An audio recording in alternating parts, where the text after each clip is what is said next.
I've judged I'm before. okay. I have to. I was with you last year as well. Okay, Irina, are you a judge or an advisor? Yeah, it's the 4th year I'm a judge, so I know. Oh, so let me just go over this. First of all, let me give the teams, let me summarize this, and hopefully that'll be the most efficient. You're going to have 30 minutes for your presentation, essentially 25 minutes with a 5-minute buffer. It's important for you to identify your business identity and to tell us who and what we are, and so that we remain in roles throughout. After the presentation, there will be 20 minutes of Q&A with the judges. And we ran over this morning. We had a very large complement of judges this morning. And then after that, we will give you feedback. We'll break roles for that purpose. And we'll try to give you some feedback that will be beneficial to you in tomorrow's 10-minute and 5-minute presentation. I just want to remind you, this is a business ethics case competition. So although you're going to be covering the legal and financial dynamics of your case, the focus is on how the ethical issues are in play here. And that applies to the judges and the questioning as well. And let me see what else is on my master list here. As obviously the ethical dimensions are the most important, and these should be described in a simple, practical, common sense manner. And I just want to remind everybody, using technical philosophical terminology or basing your argument on religious or theological grounds has always been considered a serious weakness in the presentations. And we anticipate that all of you will have, the 4 of you will have roles. Can we just make sure that that one last individual who was, oh, Ahmed, you're there. Okay, because before we just saw your an avatar for you. You may want to adjust your camera because I'm seeing more of the ceiling than of you for some reason.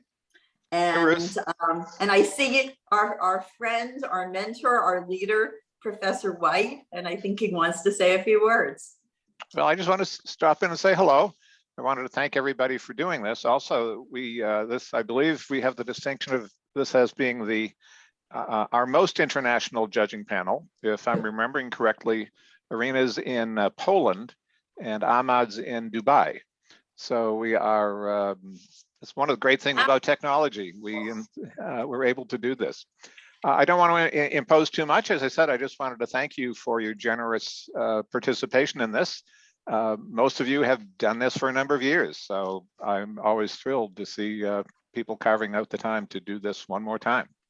I will put you in the competent hands of Judge Ruth Kraft, who actually, I don't know if you all know this, Ruth used to be a real judge. I mean, as in the world of law. So as in the courtroom, yes. Yeah, as in the real thing. So, and not a television judge, a real judge. So no, but you know what? As Tim said earlier, we should have patented the term Uber judge because we were Ubers long before Uber was in existence. Yes, we were. Well, next time around, we'll do that. Next time around. Anyway, 20 years for me, probably the same for Tim. So, you know, it's a privilege. You know that. So with no further ado. I'll go away and leave you all. Bye. Thanks again. Don't go away, please, ever. Okay, so here we are again. As Tom just said, I'm Ruth Kraft. I am a partner in a law firm. My specialty is employment and labor, and that's after 14 years on the bench and years before that as a law professor at New York University. I'm going to ask the judges to introduce themselves very briefly. Irina. Sure. Hello, everyone. I have a legal background. I haven't been a judge, but I have a legal background. I worked for 8 years as legal counsel in different companies. And for the last 8 years, I worked as ethics and compliance director in GlaxoSmithKline Consumer Healthcare, based in Poland. And I'm Ukrainian, which these days sounds differently. But yeah, I was born in Kiev and moved to Poland 5 years ago. Nice to be here, guys, again. Same here.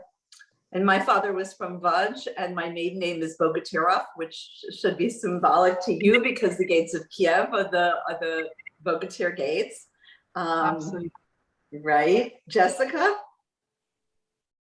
Hi, everybody. I'm Jessica Drewiski. I work at Google in a risk and compliance role. I've spent my entire career so far in ethics and compliance. Went to the University of St. Thomas, which has been involved in this competition, and I actually participated in it myself as an MBA student. Oh, wonderful. So excited to come full circle. I've been judging for a couple of years now, though. So thanks for having me. And a student of Professor Goodpaster, no doubt, correct? Oh, absolutely. And I don't know if I mentioned, but I'm in Seattle now working for Google. So thanks again. My children are in Seattle. My son was an Amazonian, or whatever you call people who worked at Amazon. I'm curious about the fish in your background over there. Yeah, you know, the entire office here, I'm right on South Lake Union. So it's kind of got a nautical twist. Okay, so that's the derivation of that. Yep. And I'm a former Amazonian myself. So Funny. As is he. He's moved on to a new firm. And let's see who else we have here. Mike. Yes, thank you. Thank you for having me. My name is Mike Somas, and I'm a CPA. I am in Southern California, and I've judged this probably 7 or 8 times, and it's remarkable how much I learn from the research and the effort that goes into this. And so I'm really excited to be here. And I see Matthew. Matthew, Yes, are you hi on? everybody, good day. Yes, can you hear me? Yes. Okay, perfect. Good day, everybody. Pleasure to be here with you. Gas Power, covering the Middle East and Africa. I'm from the US, but I'm based in Dubai. I've been living here for 10 years now, and excited to be part of this case study competition. Looking forward to the presentation. And Tim, who has been with the competition as long as I have and is a leader in compliance and business ethics. Yeah, I know we're short on time. So global ethics investigator for Indivior, and I teach business ethics and business law at the University of Colorado at Denver Executive MBA. I'm based in Boston. Great. Okay, so you Did we get Ahmad? We have Ahmad has we have his photograph now. Yeah, not the greatest connection, I guess. Okay. Yeah, I'm having trouble with the connection, so I'm trying to get the best of it. I'm Dr. Ahmed. I'm one of the senior business transformation consultants for the Chief Commander of Dubai Police. I'm a Jordanian American, and I live in Dubai since 2006. I've been judging this, I think, 2 years now, last year and this year. Happy to be with you. Okay, and we have, let's see, Ranu, Gautam, Jenny, and Cassie. Okay, so you have 25 minutes with a little bit of a buffer, and we are ready for you to begin. Yep, so I'll share my screen. Before sharing my screen, I would like to clarify that should we go with introductions, or we should start with the presentation? You can introduce yourselves very, very briefly. Okay, so my name is Gautam. I am a second-year MBA student, and I have a general management in my MBA. So not any specialization. Welcome. Jenny? Yes, hi. I'm also part of the ASPA MBA program. I'm in my final year, and I've taken marketing and leadership as my specialization. I look forward to participating in this case competition. And we look forward to hearing from you. Ranu? Hello everyone, my name is Ranu Jain, and I'm also in the second year of MBA, and my concentrations are finance and leadership, and looking forward to the presentation. Thank you so much. Great. And Cassie? Yeah, so likewise, I'm also ASPA MBA second year student. My specializations are general management and leadership. Okay, so we're ready for you to begin. Yep. So I just want to check, can you see my screen? It is, yes. Okay, great.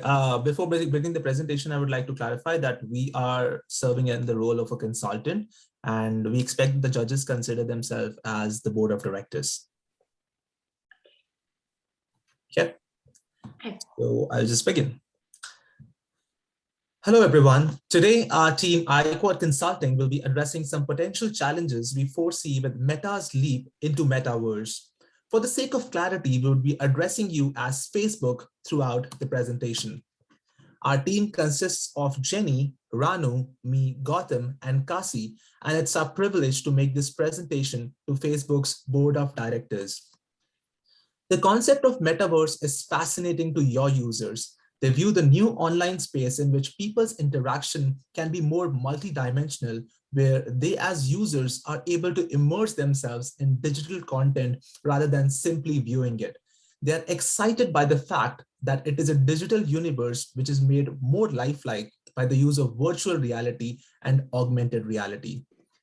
Metaverse's market size is expected to grow to $48 billion in 2022, with a compound annual growth rate of 39%.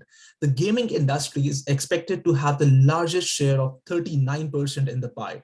All top tech companies will have their own version of Metaverse, and there'll be emergence of VR, AR, MR, and cryptocurrencies in the space.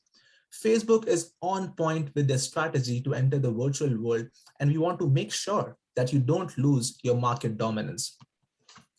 Facebook rebranded itself to Meta to highlight the metaverse concept. There has already been an investment of $10 billion in Facebook's metaverse, also known as Horizon Worlds, and a hiring of 10,000 people in Europe. To put it together, Facebook is putting a lot of resources in Horizon Worlds to leverage the booming virtual market. Facebook gets 98% of its revenue from advertisements. As Facebook forecasted weaker than expected revenue growth in Q2 last year, their stock plummeted by 26%. Well, why was a low revenue expected? It was because of a possibility of a $10 billion ad revenue hit due to Apple's privacy changes. Thus, decline in Facebook's revenue from its existing critical sources increases its reliance on revenues from Metaverse. Metaverse is an uncertain environment where it may be almost impossible to police the user behavior. As per a report, every 7 minutes, a violent incident occurs on a popular virtual reality world. Amidst all this uncertainty, how would we define a crime in a metaverse? As per an Australian philosopher, as the virtual bodies grow richer, which they are in the metaverse, crime against our virtual bodies is as serious a crime as against our physical bodies. Thus, as per the article, we should treat the virtual realities as genuine realities and expect that the regulators might impose similar laws in metaverse. Facebook has been in the negative limelight because of numerous allegations. Thus, it is important for Facebook to proceed carefully with the Horizon Worlds and ensure that customer trust is not compromised. Stakeholders have expressed more concerns for Metaverse than excitement. Consumers are both skeptical and excited. The corporate clients, which are the employees, have expressed dislike and want more real rather than virtual experience, while the government is apprehensive about Meta's ability to keep consumers safe and manage risks.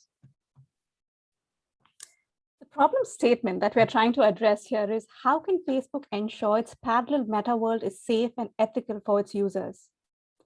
Our recommendation, next slide, is to build a supportive framework to ensure a smooth transition into the metaverse for both Facebook and its users.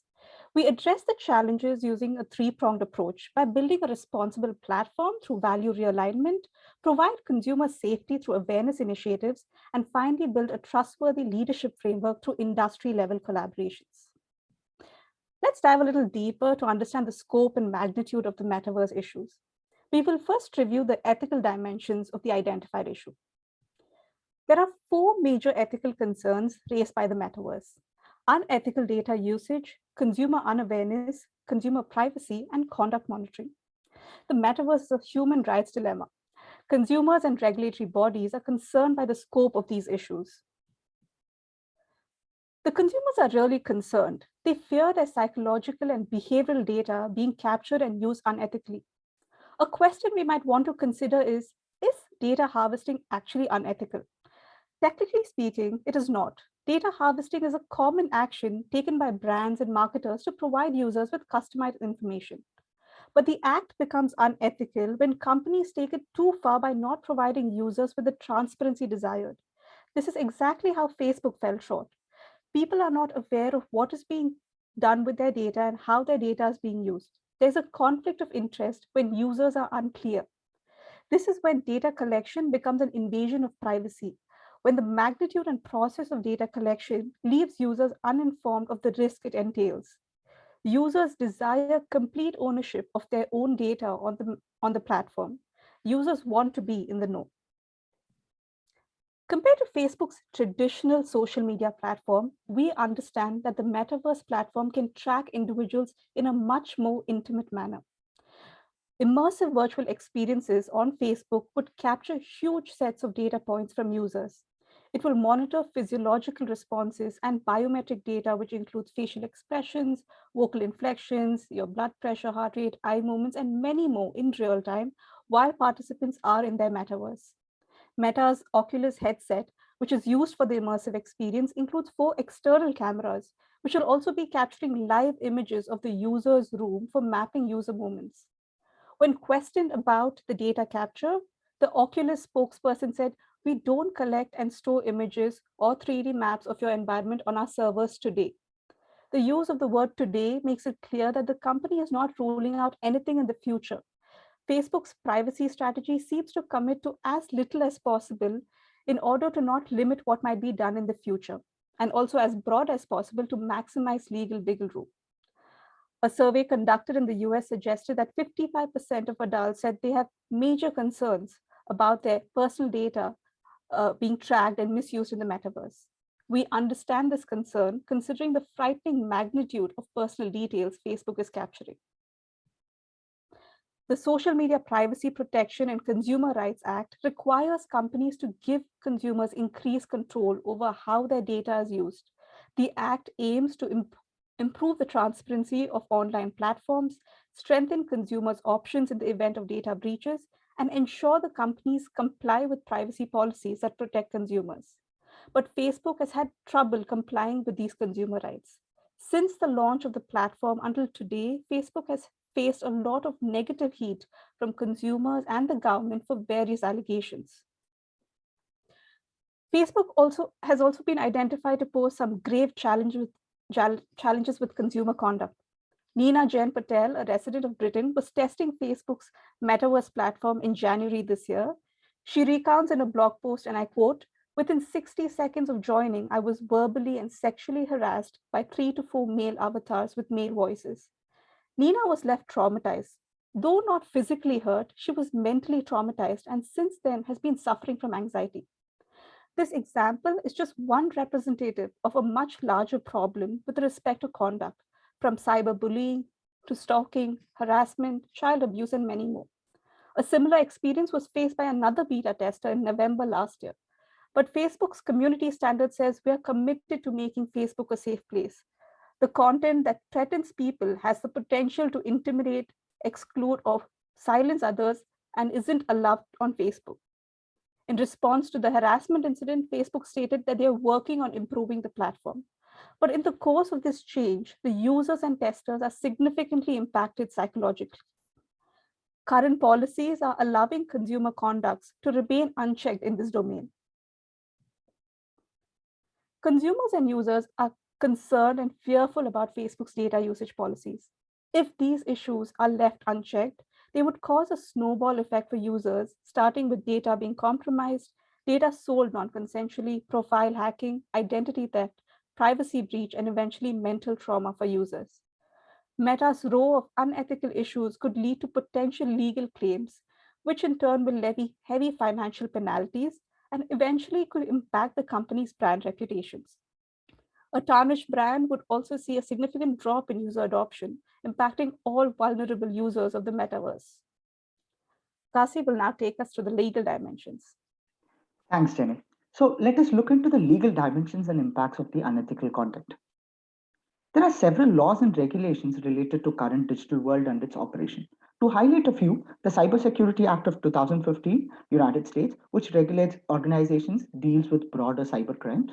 Next is Communication Decency Act, which deals with regulating user behavior, which entails laws related to hate speech, obscene language use, and inappropriate behavior in a digital context. And then there is most widely followed GDPR, General Data Protection Regulation of European Union, which regulates organizations about their data protection breaches and remedies to such breaches. So Facebook has generally been compliant with all legal regulations and requirements. But there are myriads of toxic behavior in virtual world which targets women, person of color, and children. It must be noted here that such incidents are not specific to Facebook product alone, but it is widespread in all virtual worlds. So such a rise in incidents is getting noticed by policymakers that could eventually lead to new laws and regulations being introduced. Lack of laws around user safety will lead to activists demanding to regulate the market, and policymakers might look into this matter sooner than later. This means that there is always a threat of business disruption due to new laws and regulations being stipulated, and Facebook might not be ready to catch up and be compliant. Also, the fear of absence of such user safety laws leads to business impact such as decrease in user confidence. Considering Facebook's previous scandals, this will result in reduced user engagement and financial impact such as fall in brand value, which will affect the share prices as well. So in order to understand the compliance complications for metaverse, let us look into the gaps in current laws as they lack elements to deal with certain issues. For instance, in the antitrust laws, this lacks elements to deal with issues such as perception of collaboration and interpretation. Copyright laws lacks elements to deal with issues such as NFTs and their valuations, proof of ownership, and so on. And security laws might lack details to deal with digital currency, smart contracts, cross-platform transactions, and taxation about such transactions. And GDPR might lack details to deal with legal ownership of biometrics data and its storage and processing. So considering the complications, the compliance in metaverse will be a new undefined challenge for Facebook. One thing to be noticed here is that bringing regulation always doesn't mean that it is a hindrance. It can sometimes be an opportunity to design the future. For instance, South Korea's ICT ministry has formed Metaverse Alliance with industry group to develop open metaverse platform. And that group will also act as a consultative group to deal with ethical and cultural issues in the platform. So being a part of this collaboration has provided these companies an opportunity to have their voice in the development and even regulation of the platform. Finally, there are a lot of instances where Facebook has not been compliant or ethical in the past, such as tracking users, breaches in regulations, manipulating and deceiving users. In each of such instances, Facebook has either faced a financial loss or business impact. So now it is time for Facebook to learn from the past and create more ethical platform in the future. Now let us look into the financial dimension of the problem. Facebook has always been able to perform better than many other social media platforms and generate superior revenues due to user growth and increased average usage per user and ad revenues. But now it is all changing due to several factors which will have financial as well as business impact for the company. At one end, company is lacking trust among its users because of various scandals and lawsuits. And on the other end, the new privacy settings in Apple's iOS 14 update will affect Facebook's ad revenue directly. So it is time to diversify the revenue source to achieve sustainable business growth. Any unethical action has huge financial impact. For example, a case filed by FTC against your company accusing that users have been deceived about data storage and privacy has been ruled against your company, and resultantly, Facebook was fined of about $5 billion, which is at least 20 times higher than any penalties imposed worldwide. To closely look at how unethical action could affect business as well as financials, let us take a look at the Cambridge Analytica saga. So after the incident, there was a sharp drop in users' confidence on Facebook protecting their privacy. This was followed by a quarterly report in which your company announced at least 3 million users have abandoned the platform in the Europe. As a result, Facebook share plunged 19% and at least 119 billion has been wiped off Facebook market value in a single day. Considering the level of data that could be collected in metaverse and the market opportunity in the platform, if company faces any ethical trouble, it would have magnified impact. So now let's talk about our recommendation and action plan. Our recommendation is to build a supportive framework for smooth transition into metaverse for both Facebook and its users. So our three-pronged recommendation, abbreviated as PCI, is to build a responsible platform, safe customers, and present metaverse as a trustworthy industry. Let's discuss our first recommendation, responsible platform. This recommendation is divided into three parts: value realignment, empower employees, and creation of ethical products. Currently, Facebook values innovation and profitability above anything else. Now you should evolve values to think about all stakeholders and to make consumer-centric decisions. Facebook should move fast to identify future ethical challenges, consider the impact of innovation on society, and you should think like consumers to responsibly innovate, and finally reflect how the innovation has impacted the consumers. You should promote a policy change of employee empowerment. First, you would need to identify the different impacted stakeholders who would include coders, people from different legal teams, and a simple group of users. Next, the policy changes need to be communicated through a town hall led by the CEO, internal campaigns, and team lunches. Lastly, annual third-party policy reviews for policy changes would be required, and quarterly employee appraisals should be based on the new performance standards. We recommend you to provide additional hours of innovation to employees to create ethical products. All of this would help unleash the buried ethical potential. Empowered employees would feel encouraged to create products that makes user experience more ethical and trustworthy. One such example we would suggest is MetaSense. The MetaSense feature would provide users option to record their preferences for the space in the conversations. MetaSense Alert also provides the safety rating options, where the users get notification of safety rating out of 5 stars whenever they are interacting with other users. The impact of this would reduce uncomfortable incidents by preventing interaction with such character in the first place. Overall, MetaSense provide a personalized experience by alerts by facilitating conscious contact with other users. Next recommendation is Safe Customer. This would include 3 parts: consumer awareness, safeguard tools, and campaign example. To design the consumer awareness campaign, you would need to understand what to promote. You would first need to dilute the negativity about the platform by talking about the safeguard tools. Then promote the benefit of the metaverse and make it popular among the users. And finally, promote the cautious users among the users through the influencers. Next, the awareness category would need to be designed. In your case, it would be directed to tech-savvy users and non-tech-savvy users. The idea is to create awareness and save users of the metaverse. To do this, you would invite the tech-savvy users to develop some of the metaverse products, and this will be promoted via digital advertisements. And for the non-tech-savvy users, we will create educational ads and experience centers in urban areas. Next, you would make the consumer aware of the safeguard tools. So the first example is of an easy to understand user agreement, which will provide graphics and limited content. So it's easy to understand for the user. And live data status report will convey to the users what data is collected and for what purpose it is collected. And accordingly, users can inform them the real-time data uses and allow them to modify the permissions. Lastly, the permission review mechanism would provide half-yearly pop-ups on reviewing data permissions. This tool will make the users more aware of their privacy settings and also give them a chance to revisit it once every 6 months. The reason we suggest 6 months interval is because user preferences evolve over time. We expect that based on your implementation and educational campaign, all the users of Metaverse would feel safe and comfortable with the ecosystem. Aided, they know how to safeguard themselves to avoid any untoward incidents. The overall impact of the recommendation would be increased in user awareness, increased reliability, enhanced user safety, and improved user base. The third recommendation is to build a trustworthy leadership framework for Facebook through industry-level collaborations. Through this initiative, we suggest that Facebook leads an industry-level change by collaborating with various market players to initiate the conversation of building an ethical metaverse platform.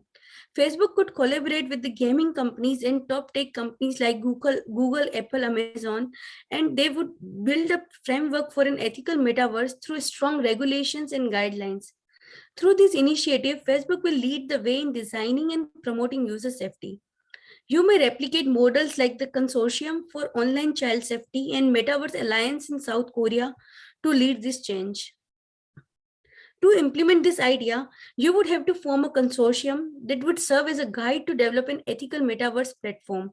The committee will be an independent entity that will work on preparing guidelines and setting up a framework to incorporate privacy, interoperability, ethics, and shared innovation in metaverse platform. It would be responsible to release quarterly public reports and review its fellow member company policies. The stakeholder involved would include C-suite executives from leading metaverse companies, academicians, activists, policymakers, and government liaisons. The consortium would help Facebook and the industry to develop a more ethical platform. The policy level recommendations can be used to enhance the existing AI ethics team.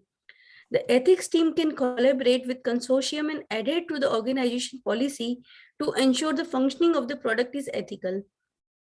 In order to improve transparency, we recommend the AI ethics team to publish Facebook's company policies quarterly and get feedback from different stakeholders and improve it continuously. The team would also collaborate with the internal legal team to ensure compliance with policies and regulations.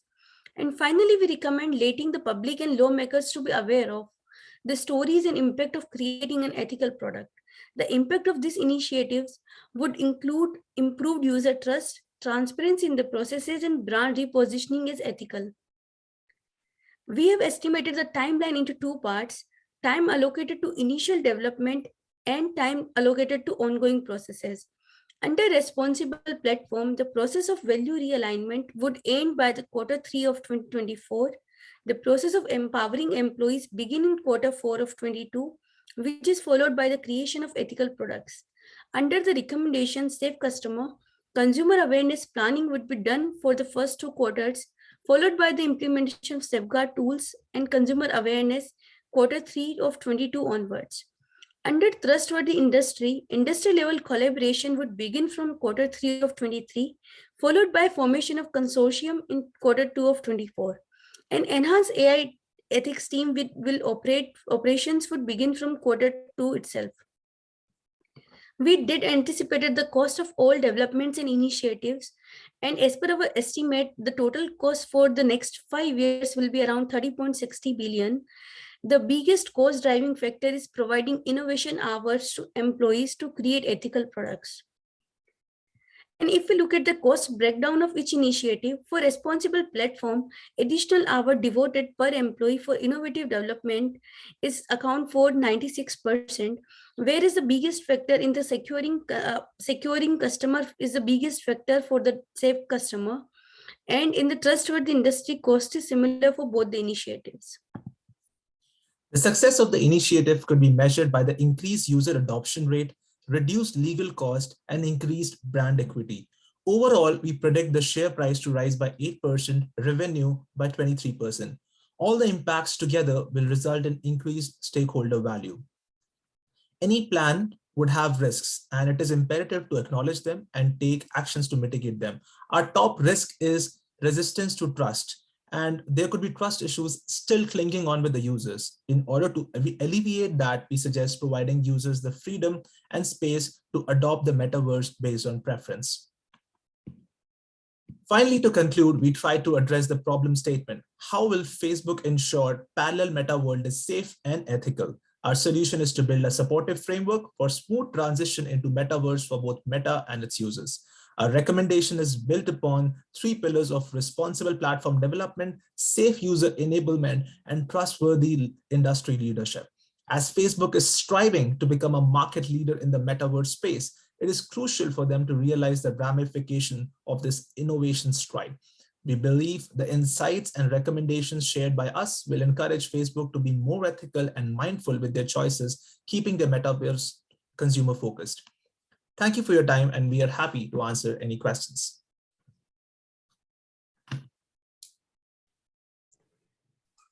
Okay. I have one question for you. Let me see why I'm not getting the main screen here. Not sure what's going on here. Well, let me tell you what my question is. You've alluded to the fact that in the past that Facebook has not acted ethically in a variety of ways. Why, you know, how do you think that makes us feel as the board of directors of the company, having been told that we've fallen short?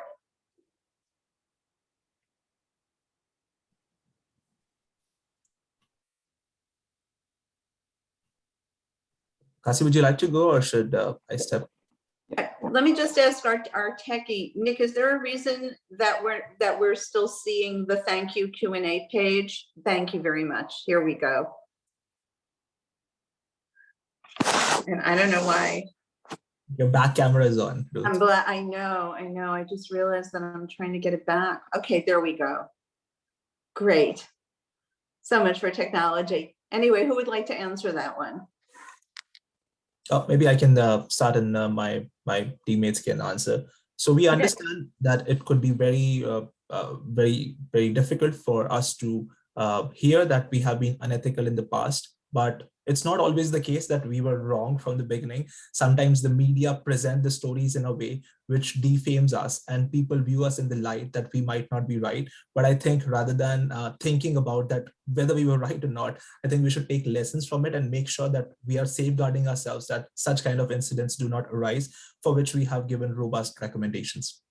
Okay, Jenny, you stated at one point that there should be a committee formed, including activists, many of whom are not shareholders, and who are gadflies in the public, and that we should also include government, which is a kind of changing, constantly morphing concept as we tend to flip back and forth in terms of political agendas.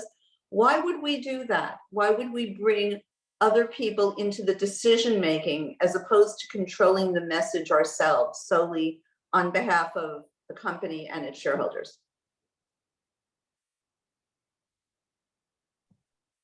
Thank you for the question. So consortium is an idea which bring forward every people from who is involved in the metaverse.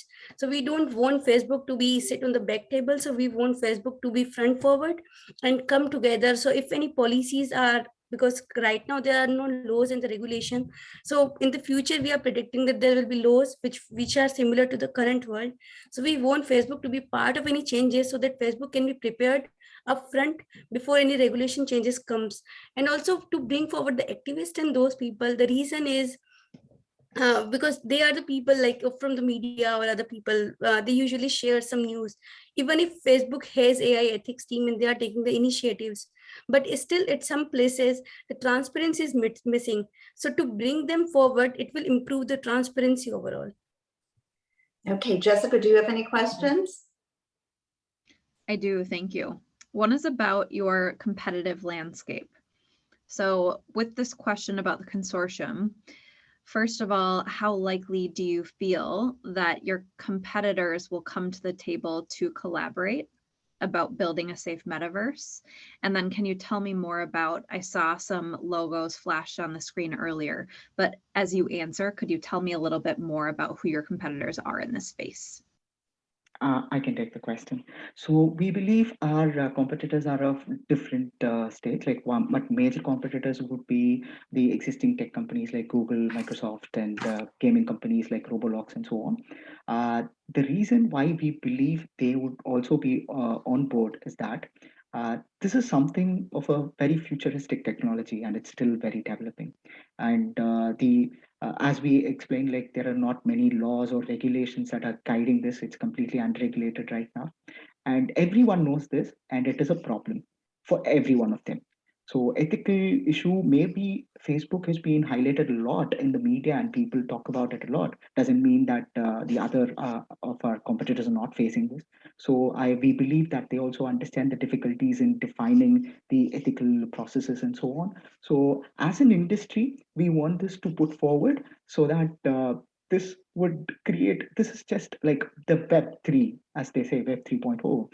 And we want the Web 1.0, where the internet was like the first thing when everyone was like didn't know what to do, and there were like a lot of such consortiums was formed, such frameworks were formed by those consortiums that acted as a guidance to all other companies. So we want Facebook to take lead in this and want to showcase our ethical leadership. As we understand that your CEO has recently said that you guys wanted to be the market leader, and he has rightly accepted it that the future is private, which means to design such a future, we believe it's along with Facebook, everyone else should also be part of it. Yeah, just to add on to my teammate, I think we had this as one of our risks, but because of paucity of time, I could not address it. So there can be low participation in the consortium. And how are we able to address it? So we're going to make this idea popular among the users. Users always complain that we do not have data transparency. We do not know how you're operating. So when we are going to have transparency through this consortium, people are going to love this idea. And this is going to create pressure on the other competitors to participate in it and help the customers in a similar way. Thank you for sharing. Pass it on to some other judges. Okay, Ahmed, I want to make sure that you have connectivity. Yes, I do. Great. My question is on benchmarking. I mean, spending billions of dollars for ethics and so on is great, but we're Facebook. I mean, so do we really need to do that? I mean, do we have to go that extreme as far as investing in ethics at that scale? And may I build on that question actually from Ahmed, because that's exactly what I was going to ask. You have started your presentation by highlighting that actually Facebook hasn't had quite positive results in terms of profit lately, right? Now we moved into wonderful suggestions, the ethics program enhancement, which all sounds fantastic, right? For us as a board of directors, that also gives a lot of confidence. Would we have such a program, we would be very happy, like having quite a good risk management in this regards. However, all the suggestions which you have put together are quite costly, right? Investing time into employee engagement, putting in how you call that, innovation hours, taking out some time from those regular tasks, investing time in collaboration with our competitors, number of other actions which you have suggested would cost a lot. You highlighted some positive financial, kind of expectations, following those actions. But we are reporting our financials on the annual basis. So we are releasing an annual report, and we don't want to show to our shareholders and the world significant gap in the profit if we take all the profit and simply invest in the year one or as per schedule you shared. So what is your expectation? Because what you have shown as a positive growth in the future hasn't had a timeline. So what is your overlook for the short and long term profit increase for the company versus the investment you are suggesting? I can help you with that question. So first thing, the cost we shared is the 5 years total cost. So it will be divided in year wise. So if you see in a year, the cost total, I think total is not there, but yeah, it's very less than the 30 billion, and Facebook is earning 82 billion every year. So it's just a part of it, what we are contributing there. So it's the total cost for a year, if you see in the chart. And also apart from that, it was a great question to think about the revenue. As becoming a finance person, we always think about the revenue. So if you see the other chart, which is about the impact, so we estimated the year over year how much the impact slide. Yeah. So if you see year over year, like with legal costs we discussed, it was 5 billion in a year. So which is way higher than what we are talking about the cost. So legal costs will be reduced. Then currently there are 320,000 users. So we are estimating that it will rise by 300% every year, because it's right now the adoption is very low, but when the brand will be established, and people will be more aware about it, and they will consider Facebook is ethical, so they will adopt it more. Along with that, there will be increase in share price, because right now share price plummet because of the Apple's changes, as well as because of some of the past incidents. So increase in share price, and there will be revenue increase as well. So overall, this is way higher than the cost we are estimating for the ethical actions. Uh, I would like to add some points to it. So we understand that board is closely following other tech companies and their stock prices as well. So it's not, no, it's easy to understand why we are saying the brand equity matters a lot, especially for a company like Facebook, because recently, as like a couple of days back, Netflix has announced their results, right?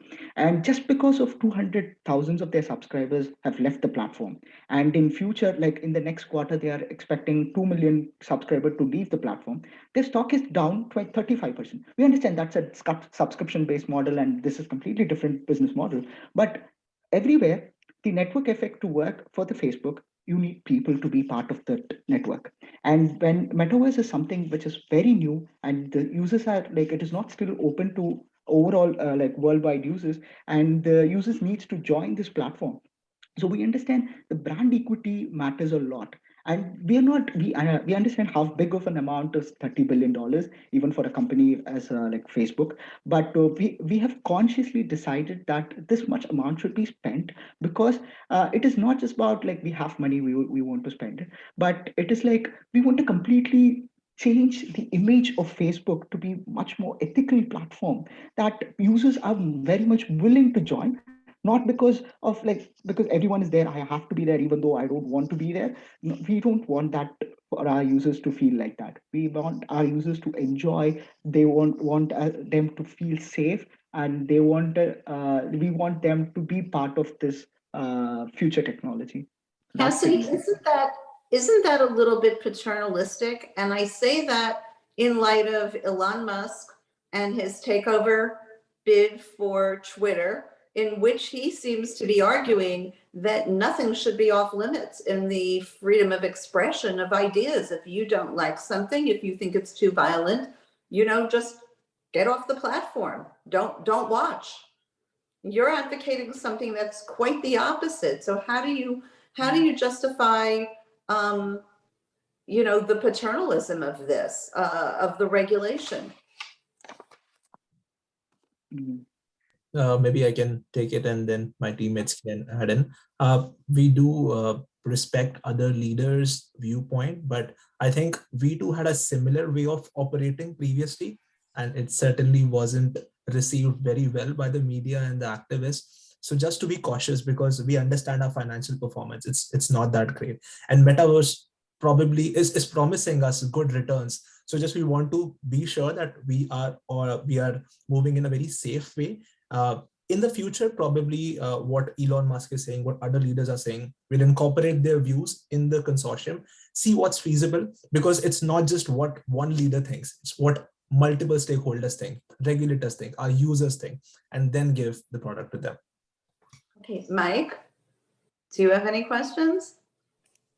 Yeah, I have a couple of questions. The first question is, we're concerned about the user experience. We want more users, and we want to build an ethical platform. And so the question kind of gets at who are the content providers? In other words, who are the ones that are making things that are objectionable on the platform? And as Facebook, we see what's happening in China, and in China they have scores for people, and you have your social score, for example. Have you considered the possibility of looking at the users and using some sort of a scoring mechanism so that you keep some sort of a sense of who you're dealing with on the platform?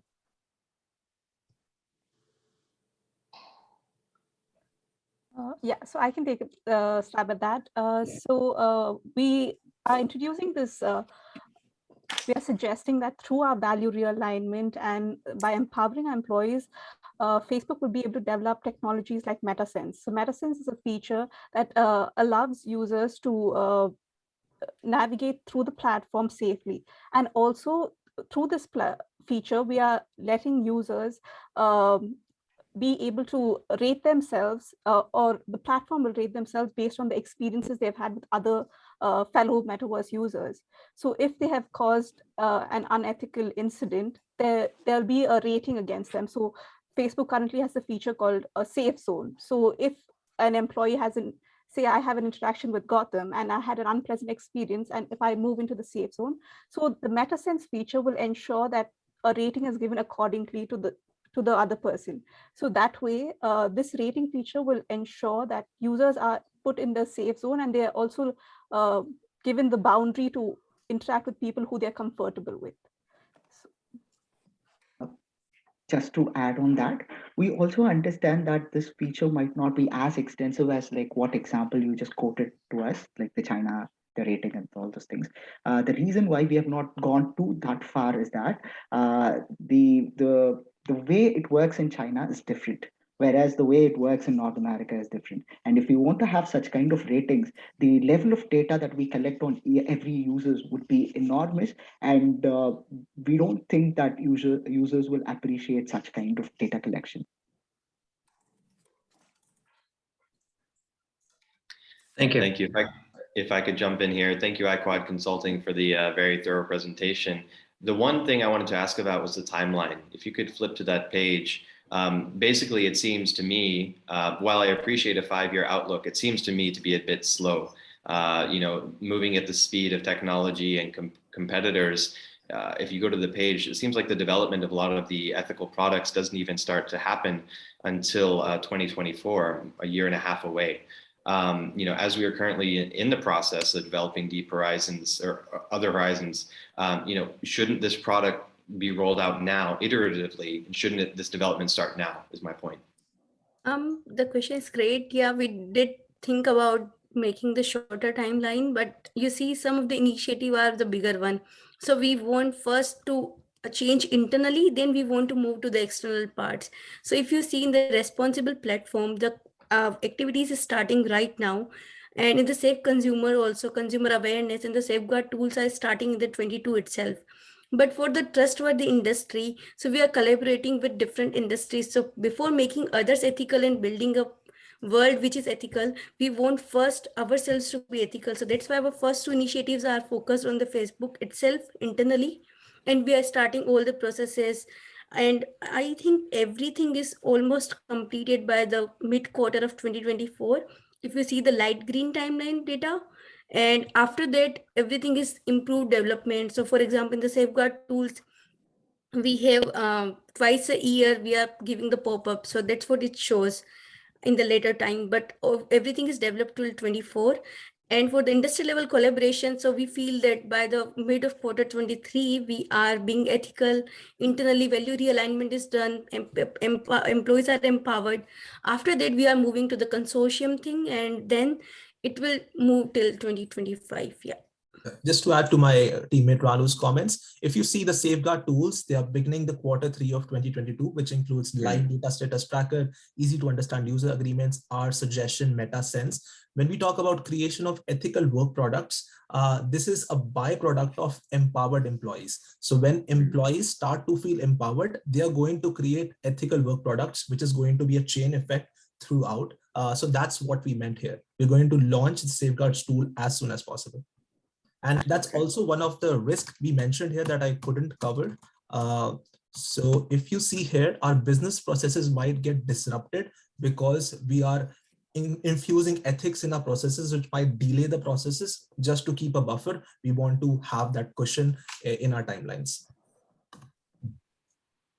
Thank you, that's helpful. Okay, Tim.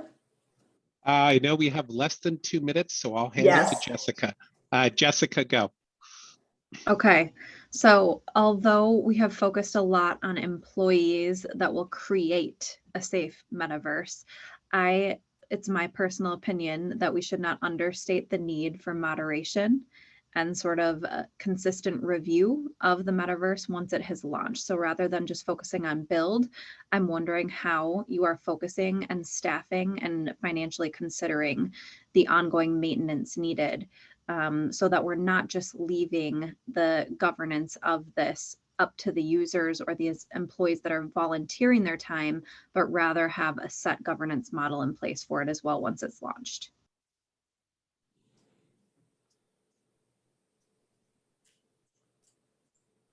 Maybe I can jump in and then my teammates can add to it. So if I've heard your question currently, Jessica, you said that there's a level of moderation that's required from the organization. We should not leave it up to the employees themselves. So if you see in our responsible platform development under value realignment, we have a component of policy reviews. So whatever policies we have towards ethical platform development, they will be reviewed not only by us, but the third party independent reviewers, and they're going to make sure that we are on point, we're not lagging, and we're not showing any kind of laid back attitude. And we're also going to have quarterly employee appraisals based on new performance standards, which include ethic as the main component, which is going to make sure that we're not just propagating ethics in our processes and infusing them, but also following them.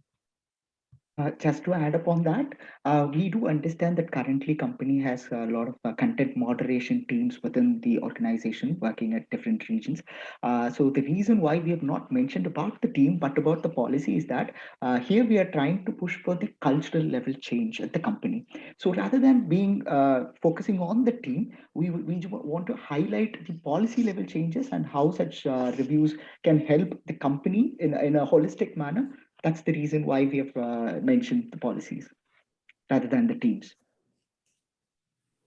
Thank you. Any other questions before we move back to the comments?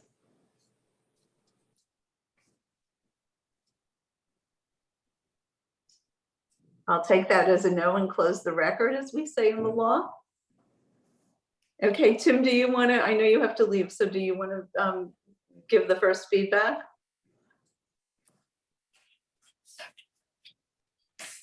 Thank you. Well, first of all, congratulations, team. So overwhelmingly obvious the amount of work you put into it and the amount of practice. Very complex topic. And as Ruth suggested, it's not fun being an outside party walking in and calling a bunch of rich people unethical. So, so good job on that. I thought it was thoughtfully done. It's impossible to do a perfect job because you only have 25 to 30 minutes. So it all comes down to doing the very best that you can with 25 to 30 minutes. And I liked very much little simple things like Jenny saying 4 ethical issues.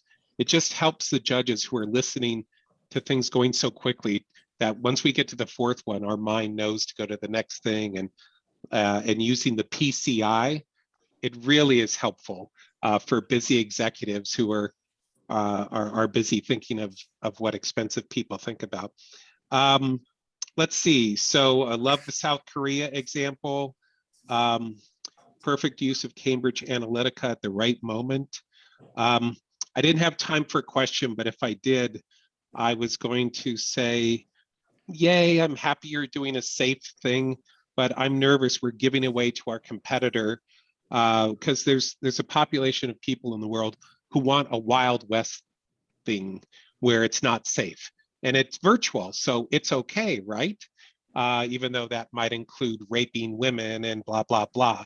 So it's bad, but I wonder if the best answer is to have 2 products or do we just hand away the bad one to someone else or to the dark web or something like that? It just seems like there's too many people who kind of want that thing out there, but I agree that thing should not include unethical treatment of other people. Anyway, yeah, just knowing we have limited time and 7 judges, it was great. Congratulations. Tim, such provocative thoughts. I wish that had been part of the Q&A. Matthew, what did you think? Yeah, again, congratulations. I think a really well done presentation, very well researched. In terms of your slides, they were excellent, great structure, great thought structure, nice handoffs between the speakers, etc. I mean, I was also going to ask a question of a more technical nature, but I think that it was going to this could be developed actually by the company eventually, but edge computing, I think, is a powerful technology where a lot of it can be done like in a headset, such as the Oculus headset, and it doesn't actually have to go to Meta servers, for example. It's a very interesting kind of solution to that issue. But anyway, in terms of your presentation, it was excellent. I didn't see any snafus. Early in the presentation, there was one thing where you said that Meta, or Facebook was uncompliant with privacy laws. And I thought that was kind of a sticking point, but then you went back and you explained the issue and then the fine of 5 billion and clarified that later, which was good. But earlier on, it wasn't clear exactly what you were referring to. But otherwise, a great presentation. Well done. Michael? Yeah, thank you. I also thought it was an outstanding presentation. A couple of notes that I took that I noticed is that you're all about the same distance from the camera, and that presents well. And so I that was probably thought about beforehand, and I noticed it. I thought that was good. You started on time. I thought that was good. You jumped right in and got going. And then you hit the time limit exactly. And that, I think that points to Tim's comment that obviously this is well prepared and you practiced this, and that was very much appreciated in that. With respect to the content, there was a comment that was made that that the data collection is not unethical because it's in common usage, and without debating whether or not it's ethical, I think because of common usage is probably a reason that could be reconsidered when you're presenting it. The other thing too, with respect to the consortium, if you're looking at your target audience and it's the board of Facebook, they think they're the most important thing in the world, period. And so when you're saying that we're going to let other people come in, and I understand your point that if you don't include other people, then they're going to complain that what you're doing is incorrect. But I think you could refocus slightly to make it seem like the people you're addressing are the most important in the world, and we're going to lead this, and we're going to do this, and we're going to do it because we're Facebook or because we're Meta. I think that messaging would be good. And finally, with respect to the AI comment that I made, I love the response. I thought the response was outstanding, that you're not going down that path. I think that's scary for everybody, and that's something that we really don't want to be involved with. So I thought that response was outstanding. So I thought it was a very good job. Ahmed, are you still there? Yeah, I'm here. Thank you and congratulations. I thought it was a pretty precise presentation. I would like to have seen or heard more about that. Ethical metaverse is actually a global issue. It's a global problem, and it's a global challenge that should be, led by the whole world. And so, partner, for example, policing the metaverse is probably something that should have been looked at more deeply, involving, like I said, the police organizations and law enforcement and things of that sort, because that affects also businesses and cities and so on. That I know at Dubai Police, for example, we're having that problem now, and I make that just as an outside comment. But I would have loved to see, Facebook leading a global issue.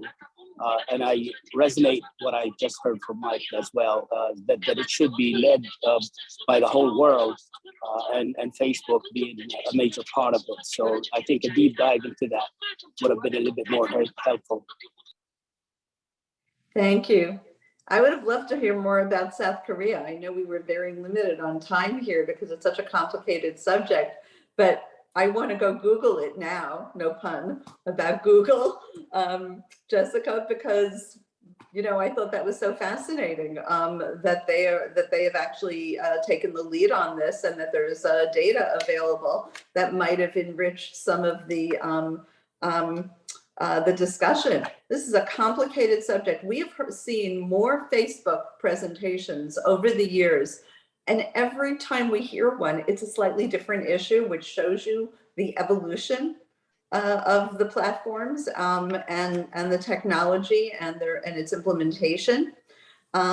but I commend you on a lot of research. I know there was one slide that was very, very small that was put up as an appendix. You have to be careful about that because it's basically unreadable to us. When we're live, we tend to have, the portfolio in our hands and we can see it. But I honestly had no idea what was up on the screen at that point. I think you handled the financial dimensions. There was a lot of thoughtfulness in this presentation, right? It's like you're staring into the unknown, legally, financially, and ethically, other than seeing that there's a problem. I think that makes it a more complicated problem to address than some others in the competition, but you work very, very hard. And I want to turn it over to two people who have a lot more expertise in technology than I do, Irina, and then to Jessica. Irina? Yeah, sure. So thank you so much, team. A wonderful, beautiful team, wonderful backgrounds. This looks very professional, so thank you for that. I could feel you were very passionate about the topic, and I really could feel like you believe in what you are talking about, and this was fascinating, really well done. A nice collaboration between the team members. So you really appeared like a good teamwork. So well done for that. You suggested a couple of interesting solutions, which I haven't ever thought about, like proactive revisiting of permissions, something nice, I think. So in terms of some constructive parts, I would like to highlight to you one thing which I noticed. So you came as a team with as a third party with a really big ambition. Yeah, you really put on the table something really massive for us as a board of directors. And I actually thought that maybe next time when you will do something like that or in the real life, it would be nice if you can acknowledge the challenge which we have as a board of directors, like coming from our side and saying something like, hey, by the way, we realize that you as a board of directors may think ABC, but the risks are ABC, but the solution may bring us to XYZ.